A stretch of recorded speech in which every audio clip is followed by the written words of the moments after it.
You're not too nice. You're afraid. Afraid of being disliked, afraid of being rejected, afraid of being called difficult, afraid of being alone, and you've learned to disguise that fear as kindness. You tell yourself, I'm just a nice person. I don't like conflict. I hate drama. I'd rather keep the peace. But let's be honest, keeping the peace has cost you your power. You say yes when you mean no. You over-explain simple boundaries. You apologize for things that aren't your fault. You shrink your opinions so people feel comfortable. And then you wonder why no one takes you seriously. You don't have a kindness problem. You have a fear problem. And fear, when repeated long enough, becomes identity. You've built an entire personality around being agreeable, predictable, accommodating, emotionally available on demand. You call it being mature. But maturity is not silence. It's not self-erasure. It's not swallowing your discomfort so other people don't have to feel theirs. You think you're being kind, but sometimes what you call kindness is just self-abandonment with a smile. And here's the uncomfortable part. People can feel it. They can feel when your yes isn't aligned. They can feel when your boundaries are weak. They can feel when you're seeking approval instead of standing in conviction. And subconsciously, they treat you accordingly. This isn't about becoming rude. This isn't about becoming cold. This isn't about becoming someone you're not. It's about removing fear from your decisions. Because the moment your behavior is driven by fear of losing someone, you've already lost yourself. You don't need more confidence hacks. You don't need better skincare. You don't need another glow-up checklist. You need to tell the truth. The truth is, you are not too nice. You are afraid of what happens if you stop being nice. And that fear is quietly sabotaging your standards, your presence, and your glow-up. Let's break it down. Let's identify the fear clearly. Because once you name it, it loses power. The first fear is rejection. You don't want to be labeled difficult. You don't want to be called dramatic. You don't want someone to pull away. So you adjust. You soften your tone. You laugh things off. You say, it's fine, when it isn't. You think you're protecting the connection, but what you're really protecting is your image. You want to remain the easy one, the safe one, the agreeable one.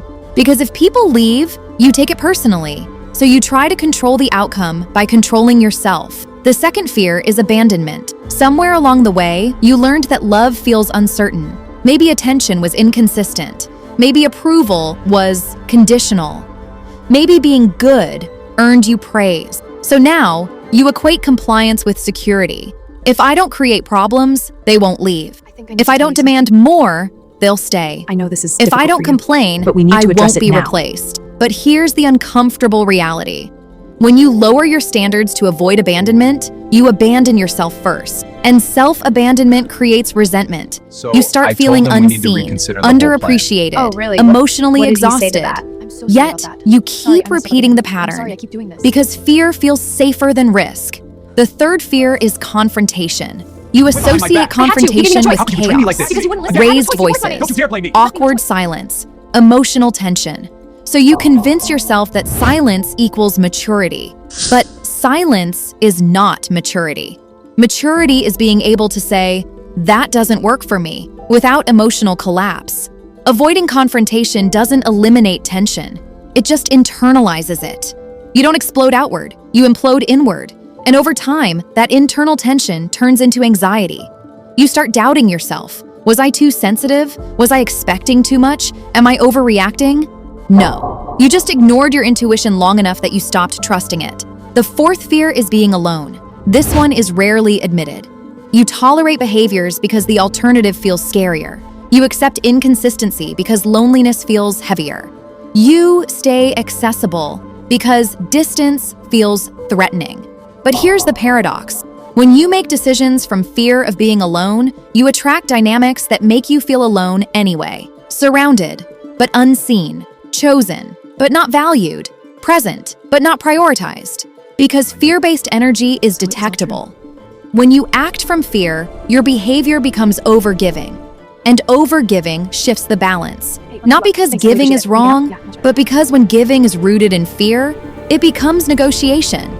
You're not giving freely. You're giving in exchange for reassurance. And reassurance is temporary. It fades, and then you give more. That's why being too nice feels exhausting. Because it's not natural kindness, it's survival strategy. And survival mode is not attractive energy. It's not grounded. It's not calm. It's not magnetic. It's anxious. And anxiety disguised as sweetness does not command respect. It invites imbalance. You are not too kind. You are just afraid of what happens when you stop managing everyone else's comfort. And until you confront that fear, you will keep shrinking while calling it virtue. Here's the truth.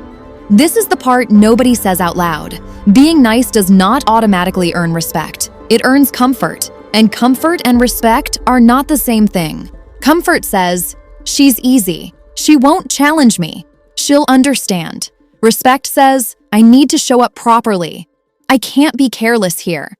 There are standards. When you are consistently overly agreeable, people subconsciously relax around your boundaries. Not because they're evil, not because they're trying to take advantage, but because humans calibrate to visible limits. If you don't enforce limits, there is nothing to adjust to. Think about it. The friend who always adjusts plans, she gets adjusted around. The woman who never complains, she gets the bare minimum. The girl who replies instantly every time, she's not prioritized, she's expected. Availability without selectiveness lowers perceived value. Again, not morally, psychologically. Respect is connected to clarity. When someone knows where you stand, they measure their behavior accordingly. When someone doesn't know where you stand, they experiment. And if there are no consequences, the behavior continues. This is why nice girls often feel overlooked. Not because they aren't attractive, not because they aren't intelligent, not because they aren't kind, but because they rarely communicate non-negotiables. They hope people will just get it. But high-value energy does not rely on guessing. It signals. Now here's something even more uncomfortable. Over-niceness can create imbalance in attraction. When you overgive, you unconsciously shift into proving mode, proving you're understanding, proving you're supportive, proving you're different, proving you're low drama. But proving lowers leverage. Confidence doesn't prove, it assumes. When someone senses that you're afraid to lose them, power shifts, and attraction thrives on balanced power. If one side is overinvested out of fear, the dynamic becomes uneven. You call it loyalty. They may interpret it as security, but security without standards turns into complacency. This is why some women say, I gave everything and still wasn't chosen. Because giving is not the same as positioning. You can be kind, generous, emotionally intelligent. But if you never demonstrate that access to you is conditional, people won't treat it as rare. Rarity commands effort, and effort creates value. Nice girls often believe, if I just love harder, give more, stay patient, it will be enough. But relationships, romantic or social, are not reward systems for sacrifice. They are reflections of standards. If your standards are invisible, your effort becomes invisible too. There is also something else. When you never express dissatisfaction, people assume satisfaction. Silence is interpreted as approval. So when you finally reach your limit, it shocks them. They say, why didn't you say anything? And you realize you trained them not to expect anything. This is not about becoming rigid. It's not about becoming cold. It's about understanding that respect requires structure. Warmth without structure feels pleasant. Warmth with structure feels powerful. If you want to be valued, your kindness must be paired with clarity. Your softness must be paired with self-respect. Otherwise, you become emotionally convenient. And convenience is rarely cherished. It's consumed and then taken for granted. If that feels heavy, good. Because awareness is uncomfortable before it becomes empowering. You were never too nice. You were just trying to survive rejection. You were trying to secure connection, avoid conflict, prevent distance, and that made sense once. But you're not that version of yourself anymore. You don't need approval to feel stable. You don't need constant reassurance to feel chosen. You don't need to shrink to stay safe. You are not fragile. And the moment you stop treating disapproval like danger, everything shifts. You stop performing. You stop proving. You stop negotiating your worth. You become selective, grounded, measured, not cold, not harsh, not dramatic, just aligned. And alignment changes how people experience you. When your yes is earned, it becomes valuable. When your no is calm, it becomes respected. When your energy is not chasing, it becomes magnetic. This is the real glow up. Not louder, not meaner, not more intimidating, just less afraid. If this hit deeper than you expected, comment, I choose standards, and mean it. Because from this point forward, you don't need to be liked by everyone. You just need to stop abandoning yourself. Rebrand your behavior, refine your standards, rise intentionally. And remember, you were never too nice. You were just afraid. Not anymore.